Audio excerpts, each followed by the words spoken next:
Hello friends, आज के इस वीडियो में हम क्लास 7 का जो एनसीईआरटी का साइंस बुक है उसका 8th चैप्टर डिस्कस करने वाले हैं, जिसका नाम है पादप में जनन। तो हम बेसिकली पादप में कैसे जनन होता है इसी के बारे में इस चैप्टर में जानने वाले हैं।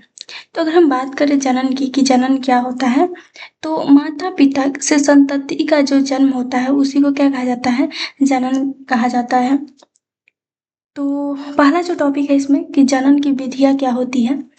तो अगर हम बात करें जनन की विधियां की, तो जो अधिकांश पादप होते हैं उसमें जो पेड़ पौधे होते हैं, पादप मीन्स जो पेड़ पौधे होते हैं उसमें मूल, तना और पत्तियां होती है, और ये पादप के कायिक अंग कहलाते हैं। ये जो मूल हो गया, तना हो गया और पत्तियां हो गई, ये सारे क्या कहलाते हैं, पादप के कायिक अंग कहलाते हैं। वृद्धि की निश्चित अवधि के बाद अधिकांश पादपों में पुष्प निकलते हैं। जैसे कि बसंत ऋतु की अगर हम बात करें तो उस टाइम पे आम के जो वृक्ष होते हैं उसमें पुष्प लगे रहते हैं, ठीक है। उसके बाद कुछ दिन बाद वो क्या करते हैं, उसमें फल लगते हैं। तो इस तरीके से क्या होता है कि वृद्धि के कुछ निश्चित अवधि के बाद अधिकांश जो पादप होते हैं उसमें पुष्प निकलते हैं। सबका अलग अलग टाइमिंग होता है। पुष्प पादप में जनन का कार्य करते हैं। वास्तव में पुष्प पादप के जनन अंग होते हैं। जो पुष्प होते हैं, जो फूल होते हैं, वो क्या होते हैं, वो पादप के जनन अंग होते हैं। किसी पुष्प में केवल नर जनन अंग अथवा मादा जनन अंग या फिर दोनों ही जनन अंग हो सकते हैं। या तो मादा जनन अंग हो या फिर नर जनन अंग हो या फिर दोनों ही हो सकते हैं। पादप अनेक विधियों द्वारा अपनी संतति उत्पन्न करते हैं। इनमें जनन दो प्रकार से होता है।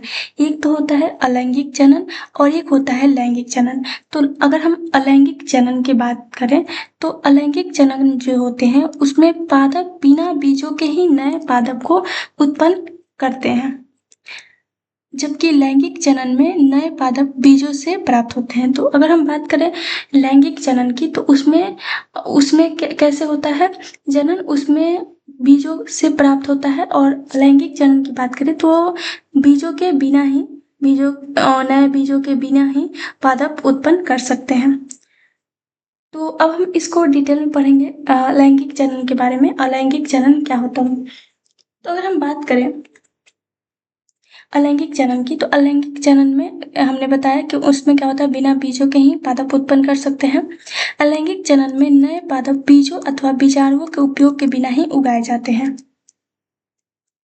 इसमें क्या आता है, सबसे पहले कायिक प्रवर्धन।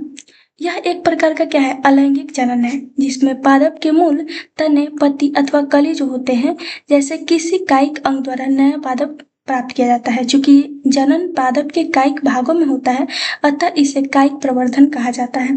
तो इसमें क्या होता है अलैंगिक जनन में कि क्योंकि बीज के बिना ही पादप बनते हैं, तो इसमें मूल से बन सकते हैं, तने से बन सकते हैं, पत्ती से बन सकते हैं या फिर कली से बन सकते हैं। और ये क्या कहलाते हैं, जैसे हमने यहाँ पे बताया कि मूल हो गया, तना या फिर पत्ती या क्या हुई, ये कायिक अंग होते हैं, इसलिए इसको क्या बोला जाता है, कायिक प्रवर्धन बोला जाता है।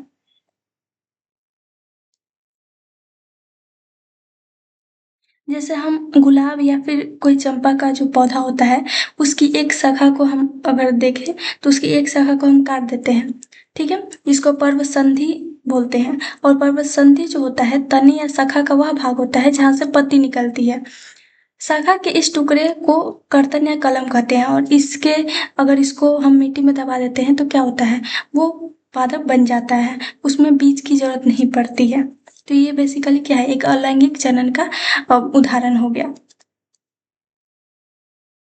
जैसे हम यहाँ पे गुलाब का यहाँ पे देख सकते हैं, तने की कलम से यहाँ पे जनन होता है कुछ इस तरीका से। इसमें अगर हम मिट्टी के अंदर इसको लगा देते हैं तो क्या होता है, इससे नया पादप बन जाता है। कायिक प्रवर्धन जो होता है उसके द्वारा पादप कम समय में उगाए जा सकते हैं। बीजों से उगाए जाने वाले पादप की उपेक्षा कायिक प्रवर्धन द्वारा उत्पन्न पादपों में पुष्प और फल कम अवधि में ही आ जाते हैं। जब हम बीज से कोई पादप बनाते हैं तो उसमें ज्यादा टाइम लगता है, लेकिन इसमें जो कायिक प्रवर्धन होता है उसमें कम टाइम लगता है। नए पादप जनक पादप की यथार्थ प्रतिलिपि होते हैं, क्योंकि वे एक ही जनक द्वारा उत्पन्न होते हैं, ठीक है।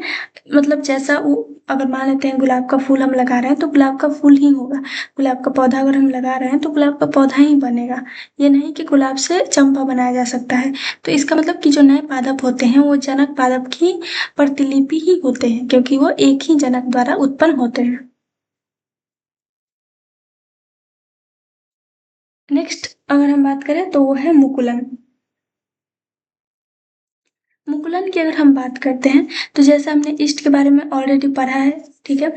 ईस्ट जो होते हैं वो एक एकल कोशिका जीव होते हैं, एक कोशिक हम बोल सकते हैं, या फिर एकल कोशिका जीव होते हैं। ईस्ट जो होता है वो कोशिका से बाहर निकलने वाला छोटे बाल्ब जैसा प्रवर्ध मुकुल या फिर कली कहलाता है। कुछ इस प्रकार से इसमें क्या होता है, ईस्ट में मुकुलन द्वारा जनन होता है। इसमें क्या होता है कि ईस्ट जो होता है कोशिका से बाहर निकलने वाला छोटे बल्ब जैसा प्रवर्ध या फिर मुकुल कहलाता है। मुकुल क्रमशः वृद्धि करता है और जनक कोशिका से विलग होकर नई ईस्ट कोशिका बनाता है। कुछ इस तरीके से यहाँ पे नई कोशिका वो बनाता है। नई ईस्ट कोशिका विकसित होकर परिपक्व हो जाती है और फिर नई ईस्ट कोशिकाएं कहलाती है या फिर बनाती है। इस तरीके से इसमें क्या होता है, ईस्ट जो होता है वो मुकुलन की विधि द्वारा जनन करता है। इसमें भी कोई बीज का या फिर अलैंगिक जनन का यूज नहीं होता, ये भी एक अलैंगिक जनन का ही उदाहरण है। नेक्स्ट है खंडन। तो अगर हम बात करें खंडन की, तो अगर हम बात करें खंडन की तो उसमें क्या होता है, जो जल होते हैं, फिर तालाब होते हैं, फिर ठहरे हुए जो पानी होते हैं, उसमें हमने देखा ही होगा कि उसमें क्या होते हैं, शैवाल होते हैं जो हरे कलर के दिखाई देते हैं, वो तैरते रहते हैं। इसमें क्या होता है कि जो जब जल या फिर जो पोषक तत्व उपलब्ध होते हैं तो शैवाल जो है उसमें वृद्धि करते हैं। जैसा कि हम तालाब या फिर ठहरे हुए जो पानी होते हैं उसमें देखते ही हैं, जब बारिश होती है तो कहीं कहीं पे तालाब बन जाता है और उसमें क्या होता है, उसमें शैवाल उगने लगते हैं, हमको दिखाई देते हैं हरे कलर के। जब जल और पोषक तत्व जो है उपलब्ध होते हैं तो शैवाल वृद्धि करते हैं और तेजी से खंडन द्वारा गुणन करते हैं। शैवाल दो या अधिक खंडों में विखंडित हो जाते हैं। ये खंड अथवा टुकड़े नए जीवों में वृद्धि कर जाते हैं। यह प्रक्रम निरंतर चलता रहता है और कुछ ही समय में शैवाल एक बड़े क्षेत्र में फैल जाते हैं। तो इस तरीके से खंडन की विधि के द्वारा, ये भी एक अलैंगिक जनन ही है, इसके विधि के द्वारा जो शैवाल होते हैं वो नए पादप बनते हैं, उससे नए पादप बनते जाते हैं। कुछ इस प्रकार से यहाँ पे सवाल है और इसमें किस तरीके से खंडन हो जाता है और दो पार्ट या फिर दो से अधिक पार्ट में वो डिवाइड होते जाते हैं। नेक्स्ट है बीजाणु निर्माण की। तो जो बीजाणु होते हैं वो भी अलैंगिक जनन ही करते हैं। प्रत्येक जो बीजाणु होते हैं उच्च ताप और निम्न आर्द्रता जैसी प्रतिकूल परिस्थितियों में भी को झेलने के लिए एक कठोर सुरक्षात्मक आवरण से ढका रहता है, इसलिए वे लंबे समय तक जीवित रह सकते हैं। अनुकूल परिस्थितियों में बीजाणु अंकुरित हो जाते हैं और नए जीव में विकसित हो जाते हैं। मांस और फर्न जैसे पादप में जो जनन होता है वो बीजाणु द्वारा होता है। जैसे कवक की अगर हम बात करें तो ये यहाँ पे बीजाणु निर्माण द्वारा इसमें जनन होता है। इसमें कुछ इस प्रकार से ये कवक जाल होता है और ये बीजाणुधानी होता है और ये जो पार्ट होता है इसके अंदर वाला ये बीजाणु होता है। और इसमें क्या होता है, इसमें बेसिकली बीजाणु निर्माण द्वारा जनन होता है। इसके अलावा फर्न जो होता है उसमें भी बीजाणु द्वारा ही जनन होता है। ये बीजाणुधानी पुंज होते हैं और उसी के द्वारा यहाँ पे वो जनन होता है। इसमें क्या होता है कि ये कठोर सुरक्षात्मक आवरण से ढका रहता है और इसलिए लंबे समय तक जीवित भी रहता है। अगर उसको अनुकूल परिस्थिति मिल जाए तो जो बीजाणु होते हैं वो अंकुरित हो जाते हैं और नए जीव उसमें विकसित हो जाते हैं। और इस प्रकार से बीजाणु निर्माण द्वारा भी अलैंगिक जनन की विधि द्वारा इसमें पादप नए बनते हैं। अब हम बात करेंगे लैंगिक जनन के बारे में। तो अगर हम बात करें लैंगिक जनन में, तो लैंगिक जनन में क्या होता है, पुष्प पादप के जनन अंग होते हैं और पुंकेसर नर जनन अंग और स्त्रीकेसर मादा जनन अंग होते हैं। इसमें अलैंगिक जनन में बीज का यूज होता है और इसमें दो जनन अंग होते हैं, एक तो पुंकेसर नर जनन अंग और एक स्त्रीकेसर होते हैं मादा जनन अंग। ऐसे पुष्प जिनमें या तो केवल पुंकेसर अथवा केवल स्त्रीकेसर उपस्थित होंगे वो एकलिंगी पुष्प कहलाते हैं। जिन पुष्पों में पुंकेसर अथवा स्त्रीकेसर दोनों ही होते हैं वे द्विलिंगी पुष्प कहलाते हैं। अगर सिर्फ या तो पुंकेसर या फिर स्त्रीकेसर हो, एक ही उसमें अंग हो, जनन अंग हो, तो उसको हम क्या बोलेंगे, एकलिंगी पुष्प कहते हैं। और अगर उसमें दोनों हो, पुंकेसर और स्त्रीकेसर दोनों हो, तो उसको हम बोलते हैं द्विलिंगी पुष्प। ठीक है। मक्का, पपीता, ककड़ी या फिर खीरे के पौधों में एकलिंगी पुष्प होते हैं, जबकि सरसों, गुलाब और पिटूनिया के पौधे जो होते हैं उसमें द्विलिंगी पुष्प होते हैं। नर और मादा एकलिंगी पुष्प दोनों एक ही पादप पर उपस्थित हो सकते हैं अथवा भिन्न भिन्न पादपों पर पाए जा सकते हैं। यहाँ पे स्त्रीकेसर और पुंकेसर का इमेज दिया हुआ है। यहाँ पे ये जो है ये पुंकेसर होता है। ठीक है। ये वाला भाग जो होता है सबसे बीच में जो रहता है वो पुंकेसर होता है। यहाँ ये जो है परागकोश है और ये पुतंतु है। और अगर हम बात करें स्त्रीकेसर की तो इसमें कुछ ज्यादा पार्ट होता है। यहाँ पे ये तो अंडाशय हो गया, इसको अगर हम कट करते हैं तो ये वाला इसमें जो होता है कुछ इस तरीके से पार्ट होता है जिसको हम अंडाशय बोलते हैं। और ये वाला ये जो है छोटा छोटा दिख रहा है उसको हम क्या बोलते हैं, बीजांड बोलते हैं। ये सबसे ऊपर वाला पार्ट वर्तिकाग्र बोलते हैं और उसके नीचे वाला जो पार्ट होता है उसको हम वर्तिका बोलते हैं। परागकोश की अगर हम बात करें जो यहाँ पे पुंकेसर में है, यहाँ पे पुंकेसर में जो है ये पार्ट सबसे ऊपर वाला, उसकी अगर हम बात करें तो परागकोश में परागकण होते हैं जो नर युग्मकों को बनाते हैं। स्त्रीकेसर में वर्तिकाग्र होते हैं, वर्तिका और अंडाशय होते हैं। अंडाशय में एक या अधिक बीजांड होते हैं। मादा युग्मक अथवा अंड का निर्माण बीजांड में होता है। लैंगिक जनन में नर और मादा युग्मकों के युग्मन से युग्मनज बनता है।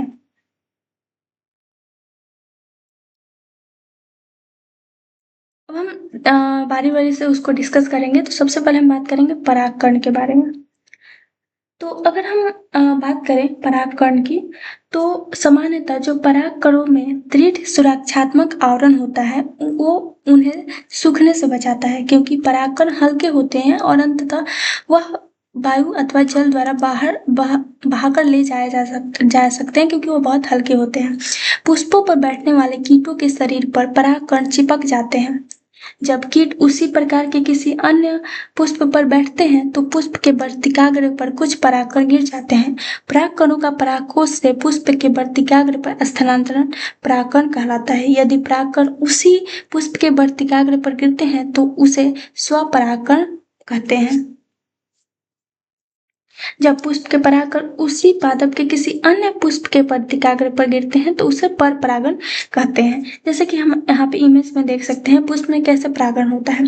अगर मान लेते हैं कि यहाँ पे ये जो होते हैं ये सारे जो पार्ट होते हैं सबसे ऊपर पार्ट होते हैं वो क्या होते हैं, परागकण होते हैं। ठीक है। और जो कि काफी हल्के होते हैं। ये जो पार्ट होते हैं वो परागकण होते हैं जो कि काफी हल्के होते हैं और वो वायु से बहकर जा सकते हैं। अगर वायु से या फिर कोई कीट हो गया वो यहाँ पे आकर फिर उसी पुष्प पे यहाँ पे बैठ गया तो उसको हम क्या बोलेंगे, स्वपरागकण बोलेंगे। अगर हम बात करें वो यहाँ से आकर कुछ दूसरे फूल पे बैठा तो उसको हम क्या बोलेंगे, पर परागकण बोलेंगे। नेक्स्ट है निषेचन। नर तथा मादा युग्मकों के युग्मन संयोग द्वारा बनी कोशिका युग्मनज कहलाती है। युग्मनज बनाने के लिए नर और मादा युग्मकों के युग्मन का प्रक्रम निषेचन कहलाता है। युग्मनज भ्रूण में विकसित होता है। यहाँ पे कुछ इस तरीके से निषेचन की अगर हम विधि देखें तो यहाँ पे कुछ इमेज है।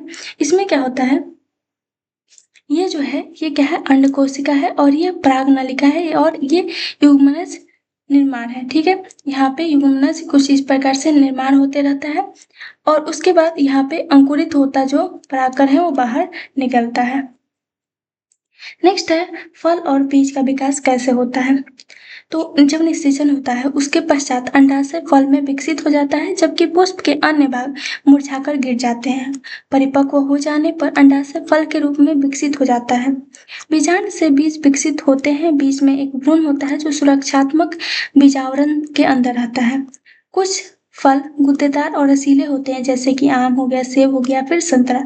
कुछ फल जो होते हैं वो कठोर होते हैं जैसे बादाम हो गया, अखरोट हो गया। ठीक है। यहाँ पे देख सकते हैं सेव, सेव का एक भाग है। ये क्या है, तो ये रसीले होते हैं, सॉफ्ट होते हैं। ये बादाम की बात करें तो ये क्या होते हैं, कठोर होते हैं।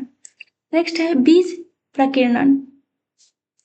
प्रकृति में एक ही प्रकार के पादप विभिन्न स्थानों पर उगे पाए जाते हैं। ऐसे बीजों के विभिन्न स्थानों पर प्रकीर्णन के कारण होता है। कभी कभी किसी वन अथवा खेत या किसी उद्यान में चहलकदमी करते हुए हम क्या होता है कि उसमें हम देखते हैं कि जो फल के जो बीज होते हैं वो चिपके दिखाई देते हैं और वो किसी दूसरे जगह पे जाके गिर जाते हैं और फिर वहां पे वो बीज जो होते हैं वो पौधे का रूप ले लेते हैं। फिर उसके बाद वो आगे बढ़कर एक विशाल पौधा बन जाते हैं और उसमें फल भी लगने लगते हैं।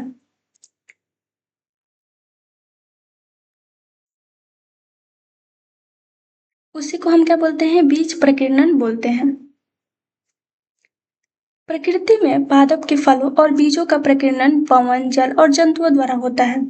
सहजन जो ड्रमस्टिक और द्विफल जो होता है मैम्पिल जैसे पादप के पंखयुक्त बीज जो होते हैं, घास के हल्के बीज अथवा आग के जो मदार होता है उसके रोम युक्त बीज और सूरजमुखी के रोम युक्त फल पवन के साथ उड़कर सुदूर स्थानों तक चले जाते हैं।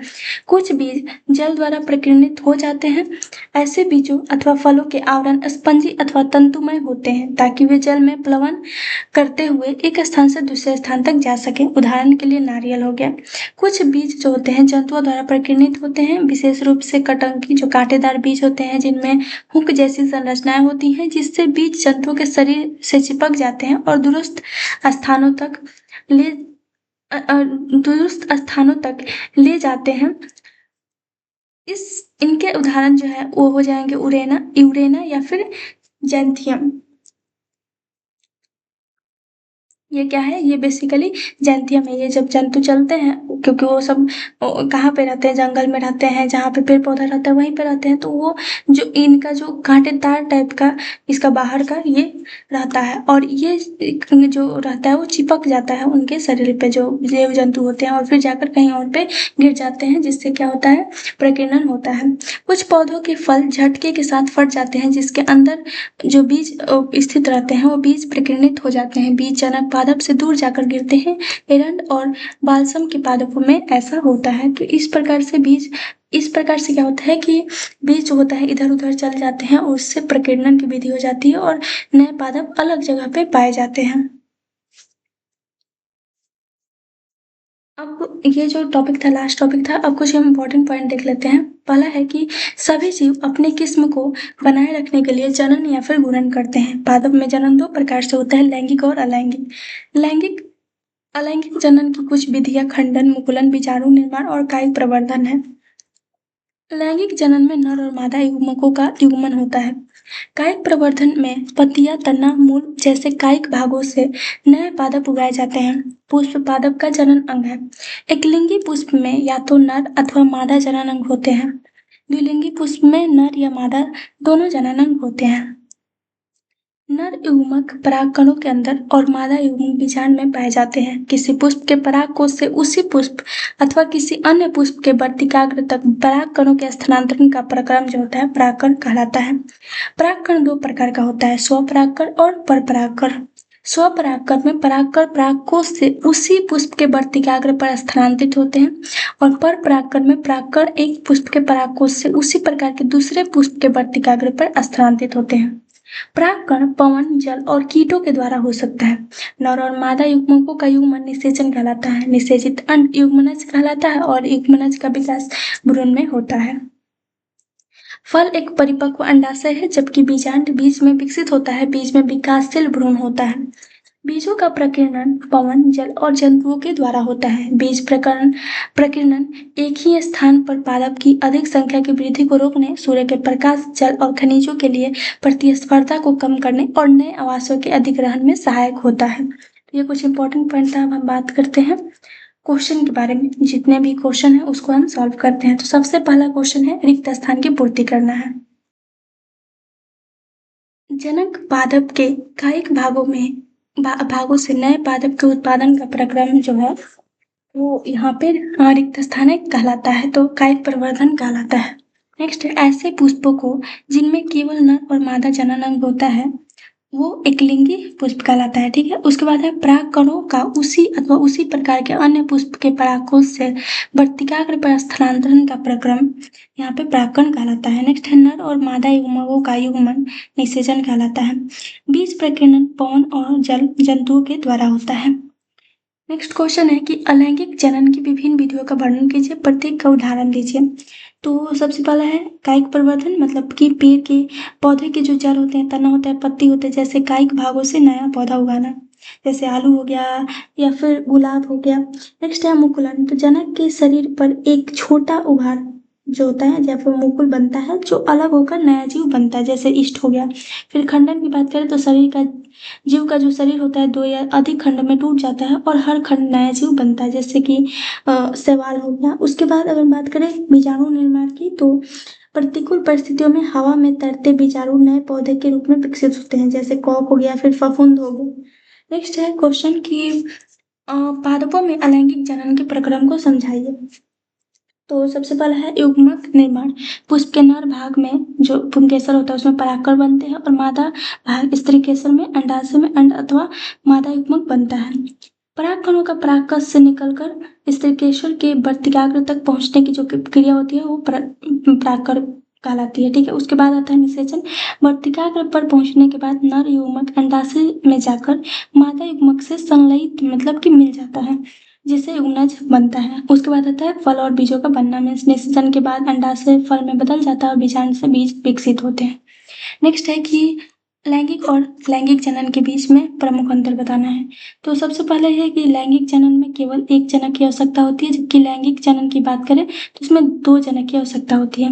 नेक्स्ट है कि अलैंगिक जनन में बीज नहीं बनते हैं, जबकि लैंगिक जनन में बीजों के माध्यम से ही पौधे उगते हैं। नेक्स्ट है अलैंगिक जनन से उत्पन्न पौधे अपने जनक के बिल्कुल समान होते हैं, जबकि अलैंगिक जनन से उत्पन्न जो पौधे होते हैं उसमें दोनों जनकों के मिश्रित गुण होते हैं।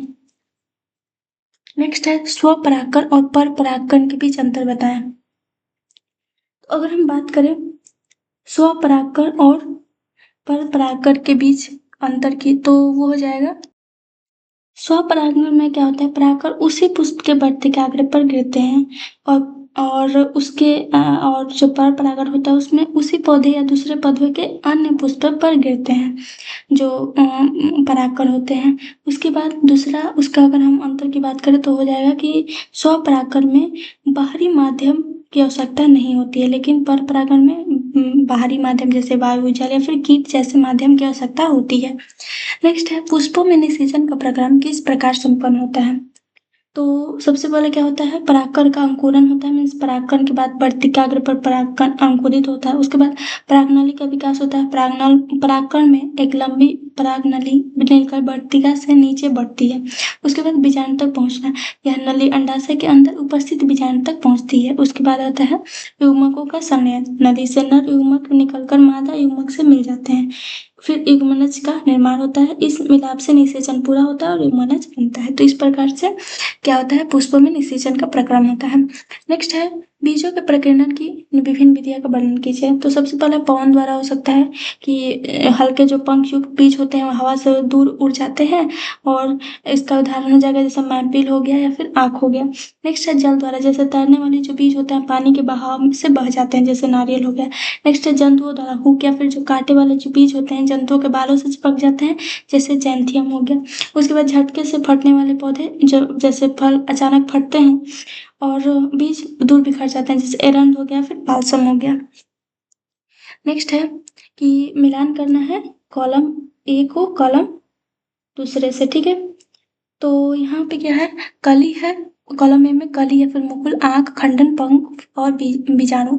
दूसरे में है मैपिल, स्पाई स्पाई स्पाइरोगाइरा। ठीक है, और उसके बाद है इस्ट, फिर डबल रोटी की फफूंद या फिर उसके बाद आलू और गुलाब। तो यहाँ पे कली की अगर हम बात करें तो कली से हो जाएगा, यहाँ पे मुकुलन की विधि के द्वारा ही इसमें क्या होता है, जनन होता है। नेक्स्ट है आँख, आँख की बात करें तो यहाँ पे आलू हो जाएगा कि आलू से ही इसमें क्या होता है, कायिक प्रवर्धन की विधि के द्वारा इसमें जनन होता है। नेक्स्ट है खंडन, तो स्पाइरोगाइरा हो जाएगा, यहाँ पे एक सवाल है। और नेक्स्ट है पंख, पंख हो जाएगा यहाँ पे मैपिल। ठीक है, इसमें प्रकीर्णन के टाइम पे हम इसको बताए थे।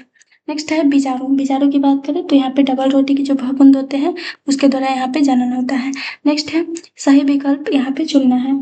तो यहाँ पे हो जाएगा पहला है क्वेश्चन कि पादप का जनन भाग होता है, उसका यहाँ पे ऑप्शन है पत्ती, तना, मूल और पुष्प। तो यहाँ पे हो जाएगा पुष्प। नेक्स्ट है नर और मादा युग्मक के उगमन का प्रक्रम क्या कहलाता है। तो यहाँ पे ऑप्शन है निषेचन, परागकण, जनन, बीज निर्माण। तो यहाँ पे निषेचन हो जाएगा। परिपक्व होने पर अंडाशय विकसित हो जाता है। तो यहाँ पे बीज में, पुंकेसर में, स्तयकेसर में, फल में। तो यहाँ पे फल में हो जाएगा। नेक्स्ट है बीजाणु उत्पन्न करने वाला एक पादप जीव है। तो यहाँ पे गुलाब, डबल रोटी का फफूंद, आलू और अदरक। इसमें जो करेक्ट आंसर हो जाएगा वो हो जाएगा डबल रोटी की फफूंद, ऑप्शन बी। ठीक है। नेक्स्ट है ब्रायोफिल्म अपने जिस भाग द्वारा जनन करता है वह है। तो यहाँ पे तना, पत्ती, मूल और पुष्प। तो यहाँ पे हो जाएगा पत्ती। ठीक है, यहाँ पे बी ऑप्शन सही हो जाएगा। तो ये लास्ट क्वेश्चन है इस चैप्टर का। इसी के साथ ये चैप्टर कंप्लीट होता है। Thank you.